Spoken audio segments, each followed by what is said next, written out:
Salut, c'est Christophe. Une vidéo. Et oui, le titre de la vidéo, c'est ton parcours de santé, où en es-tu? Tu sais, j'ai commencé à faire la vidéo, je te mets le lien, la vidéo sur les systèmes. Et franchement, crois-moi bien, ça paraît peut-être anodin, mais c'est un des éléments les plus importants. Parce qu'en effet, j'attaque par le biais des systèmes, les différents systèmes qui permettent de rééquilibrer en fait notre état général de santé, d'accord? Il se peut que dans tous les cas particuliers, dans le mien, le tien, tout le monde, il y ait différents systèmes à rééquilibrer avant de passer à autre chose. Et c'est important de les identifier, d'accord?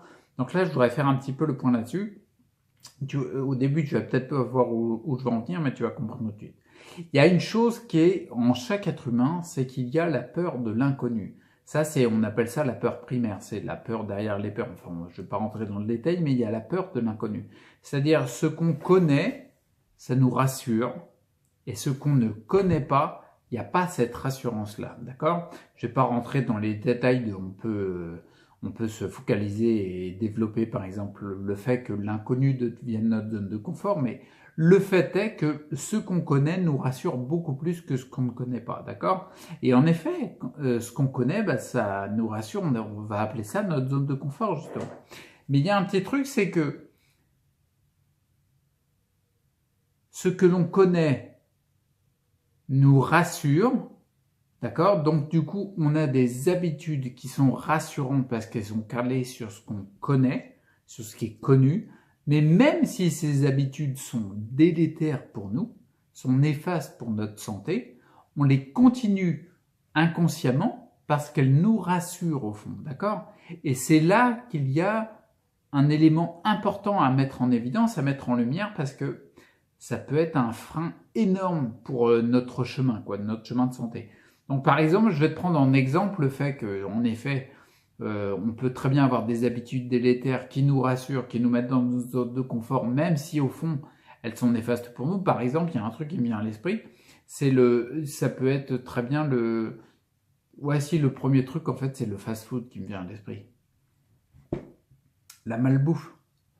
Tu peux très bien être content, satisfaire tes papilles, gustativement parlant, tu trouves ça intéressant et tout. Et tu peux avoir créé une habitude de manger ton hamburger. Un hamburger, c'est pas néfaste, mais enfin une nourriture mauvaise avec plein de molécules artificielles dedans. C'est délétère pour toi. Ça t'explose le foie, ça te perturbe le cerveau, etc. Mais comme c'est habituel, c'est confortable parce que c'est connu. Et du coup, tu continues à le faire, tu vois. Un autre exemple qui me vient, c'est les métiers. Moi, par exemple, tu vois, je sais que je faisais des métiers. Ne m'intéressaient pas plus que ça, ces métiers-là. Bon, bref.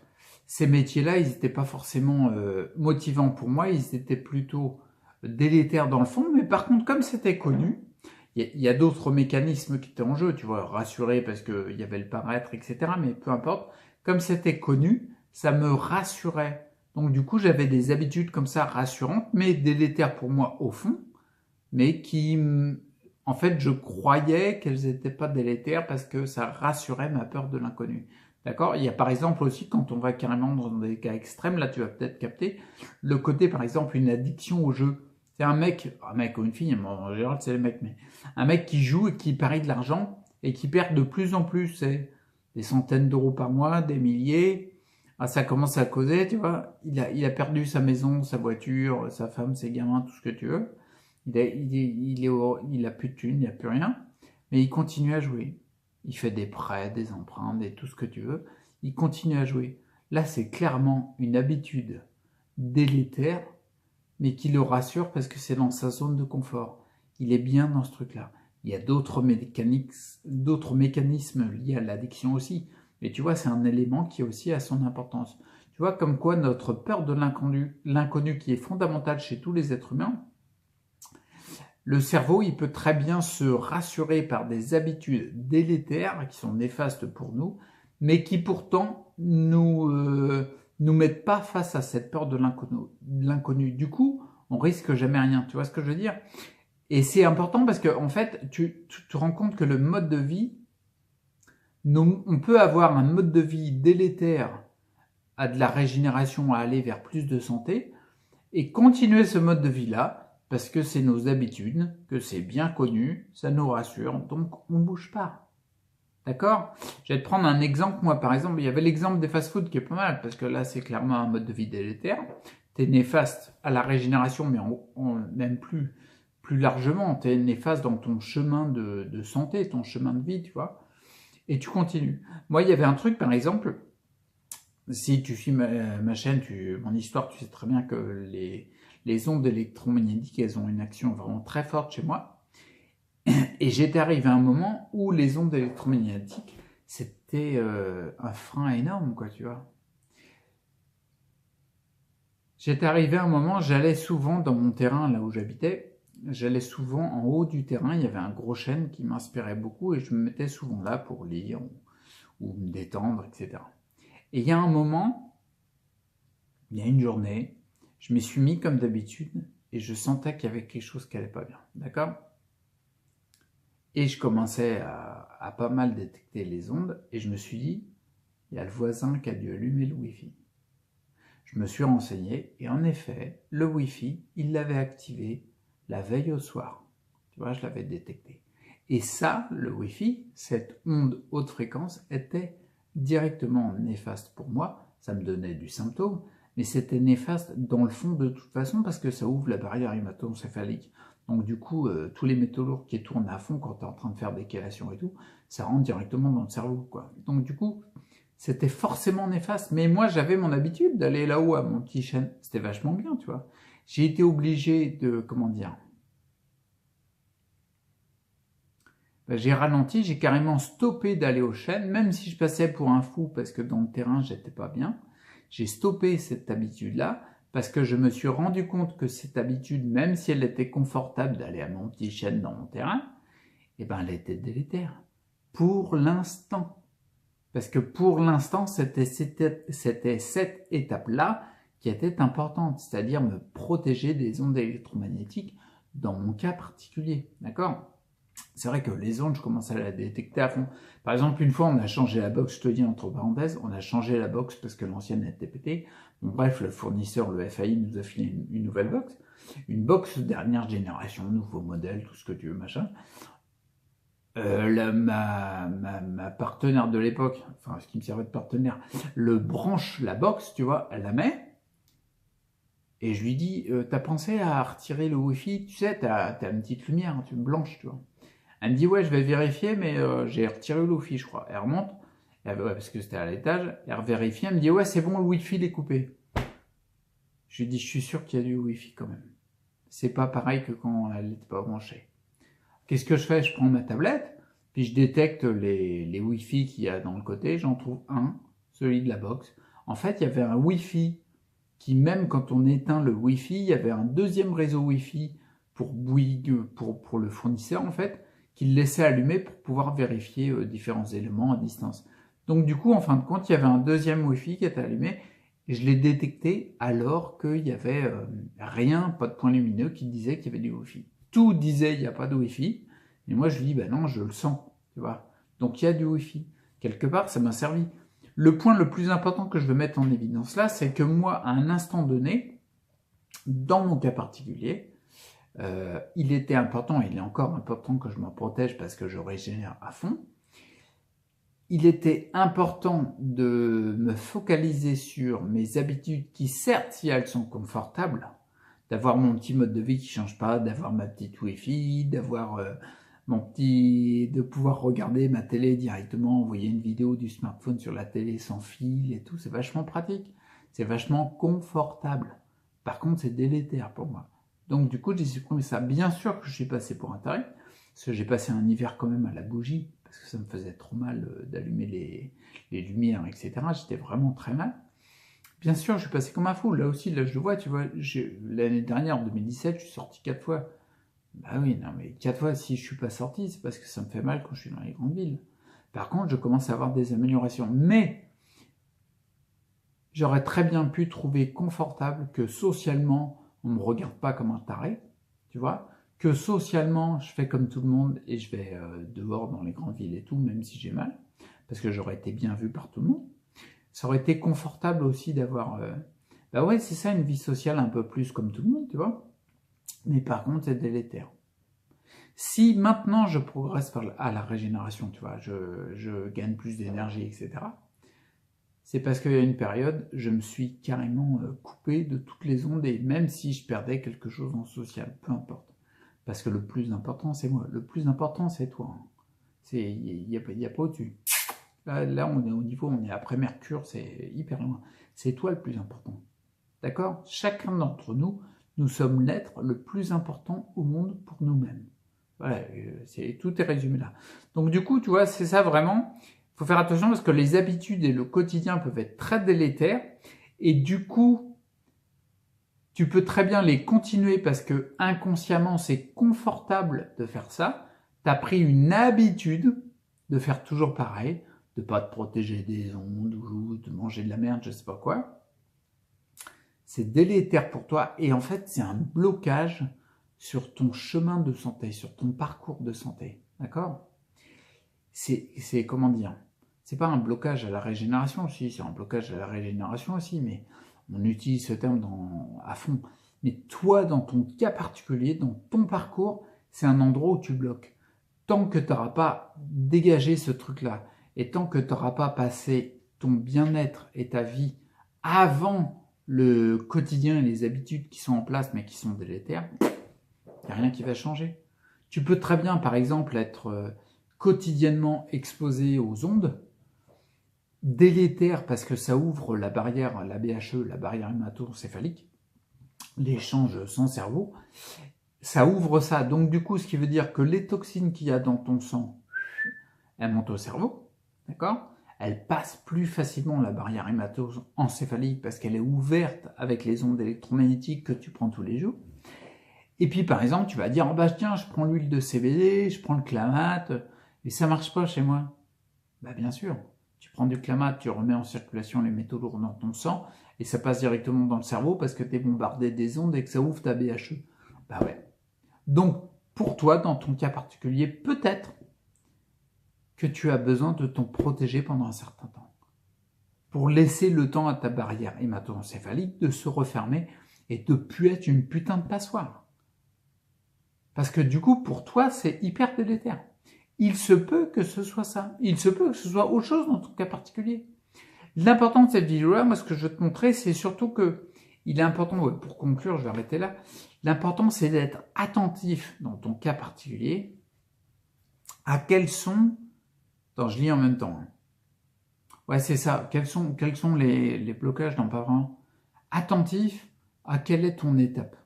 C'est quoi ton étape à toi? Peut-être que tu en vois un autre avec... qui prend... j'en connais, hein, qui sont régénérés avec des quantités balèzes de Clamate, tu vois. Bah, quand c'est ton étape à toi où il y a plein de métaux en ce moment, eh ben, c'est pas ton étape. Voilà. Donc l'important, c'est de voir ton étape à toi et d'agir en conséquence pour cette étape-là. Pas l'étape de ce que tu as lu sur Internet ou de ce que tu as vu dans une vidéo d'un mec barbu qui s'appelle Christophe. Non, on s'en fout. Ou un autre, hein, je déconne. Mais donc, du coup, c'est important de voir ton étape. Quelle est ton étape et quelles sont les actions que tu peux mettre en place pour traverser ce passage de ton chemin. D'accord? Visualise ça. Mon fils, il avait pris un super exemple. Il m'avait dit, c'est comme si tu es sur un chemin, en fait, et qu'il y a des rochers. Il dit, ben, il y a des rochers, des fois, ils sont plus ou moins gros. Je dis, ouais, c'est pas faux. Je dis, des fois, mais il y a plein de gros rochers sur un chemin. Et en fin de compte, le but du jeu, c'est de les passer. Mais si t'es pas à l'étape de la... Je sais pas moi, de la... Comment dire? Ouais, si je vais te prendre un autre exemple quand même. Ouais, la conclusion, c'est pas tout de suite compté. Mais par exemple, imagine quelqu'un qui a des habitudes, un quotidien, un mode de vie qui lui crée des tensions, que ce soit émotionnel, relationnel, physique par l'alimentation, ce qu'il respire, etc. Un mode de vie stressant, qui tend, tout son mode de vie tend vers le dégénératif, tu vois. Et puis il tente l'huile de CBD. Et il se dit, je comprends pas, je prends 3 gouttes à 5%, c'est pas beaucoup, et si j'en prends 4, je suis fatigué pendant 3 jours. Tu m'étonnes. L'huile de CBD, elle est là pour accentuer les processus de guérison. d'accord? L'huile de Christophe Béziot d'Esclerodé, ouais, j'en ai parlé. Elle est là pour accentuer les processus de guérison. Donc du coup, si tu es très délétère dans ton mode de vie, forcément, peu de gouttes, il va te demander à avoir, comment dire, ça va te générer beaucoup de fatigue parce que c'est l'effet secondaire, et réellement secondaire, de la suractivation des processus d'auto-guérison. Donc en fait, tu es délétère d'un côté tout le long de ta vie, et tu essayes d'accentuer les processus de guérison, mais forcément tu fatigues à mort. Si par exemple tu peux un jour, si tu as un mode de vie qui est moins délétère, tu vas pouvoir petit à petit augmenter ton CBD. Pourquoi? Parce que tu régénères vraiment petit à petit. D'accord? Si par exemple tu n'arrives jamais à augmenter ton nombre de gouttes, c'est parce que ton mode de vie est largement délétère. Il y a un point important, il y a un rocher sur ton chemin qu'il faudrait que tu t'occupes de celui-là avant de passer à autre chose. C'est une très bonne chose d'augmenter ses nuits, ses machins, il y a aucun problème. À mon avis, ça fait partie du traitement de fond, ça, de n'importe qui veut retourner vers de la santé. Mais si par exemple tu ne peux pas augmenter ça, c'est un bon indicateur qui va te dire il y a quelque chose qui bloque. Donc c'est que tu as une habitude, un quotidien qui tend vers le dégénératif et qui demande à être résolu avant d'augmenter tes gouttes pour accentuer les processus d'auto-guérison. D'accord? Je ne sais pas si le dernier exemple il a été clair, j'espère pour toi. Donc pour conclure de la conclusion, pour être conclu, quoi, le but du jeu c'est vraiment d'être, je t'invite vraiment à être attentif à quelle est ton étape à toi, tu vois, c'est comme ça qu'on reste acteur pour sa santé, à toi dans ton cas particulier. Et dans ton cas particulier, une fois que tu as identifié et isolé l'étape qui est la plus importante pour toi, lancer des actions dans ce domaine-là. Je ne serai pas où j'en suis, et j'ai pas fini, je ne serai pas où j'en suis, mais on voit que ça commence à remonter en énergie, je ne serai pas où j'en suis si j'avais pas fait un focus sur la suppression des ondes électromagnétiques à une époque. Je ne serai pas où j'en suis si j'avais pas fait un focus sur retirer les métaux lourds à une époque. Je ne serais pas où j'en suis si je n'avais pas fait un focus sur le retrait de mes amalgames dentaires en 2017. Je ne serais pas où je suis ou si je n'avais pas fait un focus au début sur mon alimentation. Je ne serais pas où j'en suis si je n'avais pas fait un focus à un moment sur comment gérer les émotions délétères par rapport à la rupture qu'il y avait eu avec ma partenaire. Je n'en serais pas où j'en suis, tu vois ce que je veux dire? Donc tout ça, c'est des rochers. Des putains de rochers que j'ai eu, tu vois. Mais si par exemple on commence à me dire, oui, il y a une belle foulée sur son chemin de santé, c'est parce qu'il n'y a pas ces rochers-là. C'est parce qu'à un moment, je me suis dit, bon, dans mon cas particulier, quelle est l'étape pour moi? Pas pour l'autre qui s'en est sorti. Pas pour celui qui dit que ça vaut le coup de prendre telle pilule. C'est juste des informations, ça. Et toi, après, tu as juste à les prendre et à dire, est-ce que c'est mon étape à moi? Tu vois? Tu pourras prendre tous les compléments que je prends, si c'est pas ton étape, ça sert à rien. Tu pourras prendre tous les compléments qu'un autre a pris, qui s'en est sorti, si c'est pas ton étape, ça sert à rien. C'est pour ça que j'ai vu depuis presque 5 ans maintenant que j'étudie mon cas et les cas de ceux qui recherchent plus de santé, j'ai vu un nombre incalculable de fois de personnes qui disaient mais je comprends pas, j'arrête pas de faire par exemple les jus de légumes, je sais pas. J'arrête pas de prendre plein de jus de légumes et ça marche pas. Oui, c'est pas là, toi. Alors arrête d'essayer de faire cette étape-là, c'est pas la tienne. Tu vois ce que je veux dire? C'est hyper important. Comme un mec qui va se dire, par exemple, je sais pas moi, il va dire, bah oui, tiens, je couper le wifi la nuit, c'est hyper important. Mais par exemple, il va dire, oh ouais, tiens, je m'autorise que 10 minutes d'onde par jour. Tu vois? Bon, c'est un bon délire, mais peut-être que lui, en fonction de son étape, il est plus important qu'il fasse un travail sur les intestins, par exemple, si c'est son cas particulier, que de se protéger à outrance et de créer une paranoïa des ondes électromagnétiques, tu vois.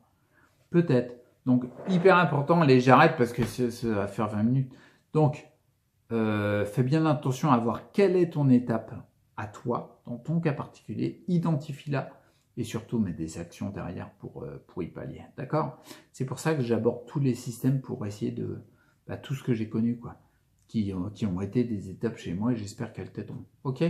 Bon allez, j'arrête là, je pose ma main, je te dis de prendre soin de toi parce que je vais pas arrêter de parler. Reste acteur pour ta santé, puis à bientôt. Ciao.